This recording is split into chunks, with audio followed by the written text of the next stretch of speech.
Hi friends, இன்றைக்கி நம்ம ரொம்பவும் டேஸ்டியான டைப்பில் முட்டை குருமா எப்படி செய்யலான்னு தாங்க பார்க்க போகிறோம். ரொம்ப டிஃப்ரெண்ட்டாகவும் இருக்கும், செம்ம டேஸ்டியாகவும் இருக்குங்க.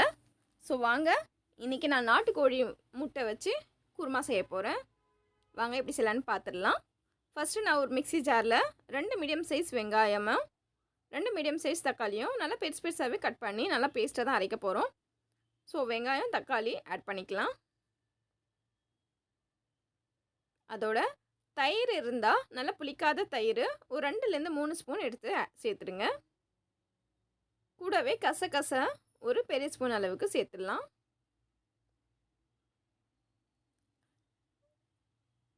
இது நல்லா ஃபைன் பேஸ்ட்டாக நம்ம அரைச்சி வச்சுக்கலாங்க. ஸோ இது ஒரு சைடு இருக்கட்டும். இப்போ நான் ஒரு பேனில் 3லேருந்து 4 ஸ்பூன் அளவுக்கு நான் நல்லெண்ணெய் எடுத்திருக்கேங்க. நீங்கள் கடலெண்ணெய் இல்லைனா ரீஃபைண்ட் ஆயில் எது வேணாலும் எடுத்துக்கலாம். ஸோ நல்லா சூடானவுடனே ஒரு பட்டை, ஒரு நட்சத்திரம், ஒரு ஏலக்காய், 3 கிராம்பு. ஸோ 3 இல்லைன்னா 2 நீங்கள் உங்களுடைய ஆப்ஷன்ஸ் தான் அது. அதோட அது ஓரளவுக்கு கொஞ்சோண்டு பொரிஞ்சதும் ஒரு பெரிய சைஸ் அளவு வெங்காயம் நல்லா பொடிசாக நறுக்கி ஆட் பண்ணிட்டேங்க. அது நல்லா வதங்கட்டும். அதோட உப்பு சேர்த்து நம்ம வதக்கி விட்டுடலாங்க. வெங்காயத்தோட உப்பு சேர்த்தா நல்லா வதங்குன்னு சொல்லியிருக்கேன் இல்லையா? ஸோ அதனால் நான் எப்போவுமே உப்பு ஆட் பண்ணிடுவேன். கூடவே ஒரு பச்சை மிளகாயை நான் கீரி சேர்த்துருக்கேங்க. ஸோ வெங்காயம் நல்லா வதங்கிடுச்சு. இப்போ இதோட இஞ்சி பூண்டு பேஸ்ட்டு ஒரு ஸ்பூன் அளவுக்கு சேர்த்துடலாங்க. அதோட பச்சை ஸ்மெல் போகட்டும்.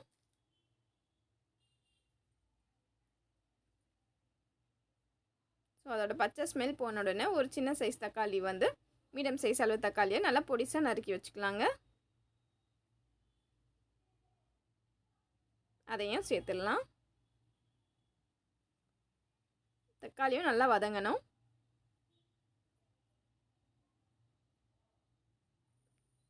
ஓரளவுக்கு வதங்கிடுச்சுங்க. இதில் 2 ஸ்பூன் அளவுக்கு மிளகாய் தூள் சேர்த்துருக்கேன்.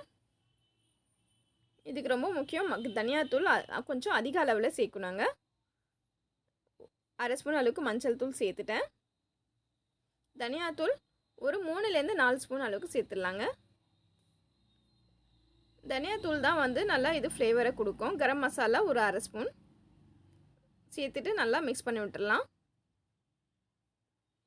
உங்கள்கிட்ட காஷ்மீரி மிளகாத்தூள் சேர்த்திங்கன்னா அது காரம் கொஞ்சம் கம்மியாக இருக்கும். ஸோ அதனால் கொஞ்சம் அதிக அளவில் நீங்கள் சேர்த்துக்கலாங்க. ஸோ நல்லா வதக்கி விட்டுறலாங்க. இப்போ இதோட நம்ம அரைச்சி வச்ச அந்த பேஸ்ட் இருக்கு இல்லையா, தக்காளி வெங்காயம் கசகசா தயிர், அதையும் சேர்த்துடலாம். சேர்த்து எந்த அளவுக்கு நமக்கு குழம்பு வேணுமோ அதுக்கேற்ற மாதிரி தண்ணி கொஞ்சம் ஆட் பண்ணி நம்ம கொதிக்க விட்டுடலாம். இந்த சைடு பார்த்திங்கன்னா நான் 6 முட்டை எடுத்திருக்கேங்க, நாட்டுக்கோழி முட்டை.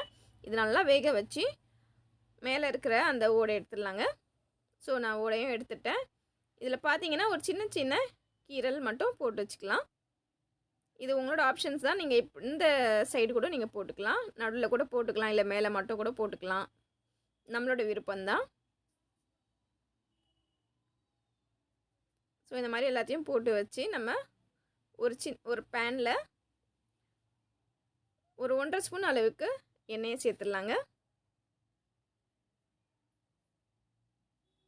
எண்ணெய் ஓரளவுக்கு சூடானவுடனே நம்ம அதோட மிளகாய் தூள், மஞ்சள் தூள், கூடவே ஒரு 1/2 ஸ்பூன் அளவுக்கு உப்பு மட்டும் சேர்த்துடலாம். சேர்த்து நம்ம முட்டையையும் சேர்த்து கொஞ்சம் ஃப்ரை பண்ணி விட்டுடலாங்க.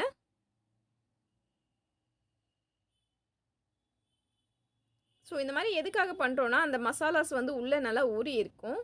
ஸோ நல்லா ஃப்ளேவர் கொடுக்கும் இது. இப்போது இந்த சைடு பார்த்தீங்கன்னா நம்மளோட கிரேவி சூப்பராக ரெடி ஆகிருக்கு. சைடில் பார்த்தீங்கன்னா நல்லா எண்ணெய்லாம் திரிஞ்சு வந்திருக்கு. இப்போது இதில் நம்ம ஃப்ரை பண்ண அந்த முட்டையை ஆட் பண்ணிடலாம். ஸோ ரொம்ப டிஃப்ரெண்ட்டான டேஸ்ட்டில் இருக்கவங்க, ரொம்ப நல்லாவும் இருக்கும். இதோட நீங்கள் சோம்பு கூட, நம்ம மசாலா அரைச்சோம் இல்லையா, அதோட சோம்பு கூட நீங்கள் போட்டு அரைக்கலாம். ஸோ அவ்வளோதாங்க, நல்லா கொதி வந்துடுச்சு. எண்ணெயும் நல்லா திரிஞ்சு வந்திருக்கு. ஒரு 2லேருந்து 3 நிமிஷம் முட்டை போட்டதுக்கப்புறமா நீங்கள் மூடி வச்சிடணும். இப்போ கொத்தமல்லி இலையை தூவி நம்ம சர்வ் பண்ணுறதுக்கு ரெடி ஆகிடுச்சு முட்டை குருமா. ரொம்ப டிஃப்ரெண்ட்டான டைப்பில் நம்ம இன்றைக்கி எப்படி செஞ்சோன்னு பார்த்தோங்க. கண்டிப்பாக இந்த வெரைட்டி உங்களுக்கு பிடிச்சிருந்தா நீங்களும் செஞ்சு பாருங்கள். இந்த வீடியோ உங்களுக்கு பிடிச்சிருந்தா கண்டிப்பாக நீங்களும் செஞ்சு பார்த்து உங்கள் ஃபீட்பேக் என்னன்னு சொல்லுங்கள். பிடிச்சிருந்தா லைக் பண்ணுங்கள், ஷேர் பண்ணுங்கள், கமெண்ட் பண்ணுங்கள். மறக்காமல் ஐயா சிம்பிள் கிச்சனுக்கு சப்ஸ்கிரைப் பண்ணுங்கள். தேங்க்யூ ஃபார் வாட்சிங்.